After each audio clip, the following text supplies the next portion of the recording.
Hi friends, ఈరోజు నేను అరటికాయ వేపుడు ఎలా చేస్తాను చూడండి.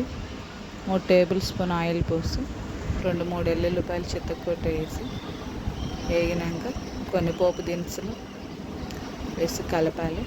తర్వాత ఉల్లిపాయ పచ్చిమిర్చి కూడా వేసి కొంచెం వేగినాక కొంచెం కరివేపాకు వేయాలి. కొంచెం అల్లం పేస్ట్ కూడా వేసి చక్కగా కలపాలి.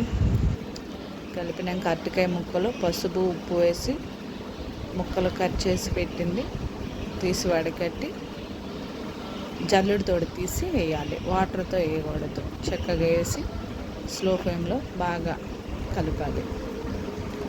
కలిపినాక కొంచెం పసుపు కొంచెం సాల్ట్ వేసి చక్కగా కలిపి మూత పెట్టుకోవాలి. ఒక 2 నిమిషాలు ఆగినాక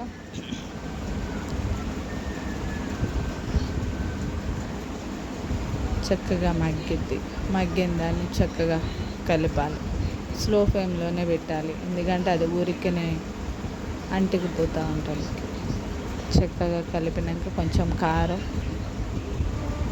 కొంచెం ఎక్కువగానే వేసుకుంటే బాగుంటుంది. తినేవాళ్ళు కొంచెం ఎక్కువ వేసుకోవచ్చు. కారం ఎక్కువ తినని వాళ్ళు కొంచెం వేసుకొని కలుపు.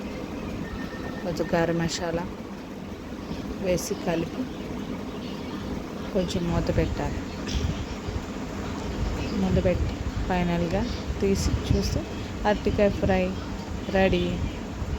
చాలా బాగుంటుంది. ఇలా ట్రై చేయండి. మీకు నచ్చితే కనుక లైక్ చేయండి, షేర్ చేయండి. Thank you.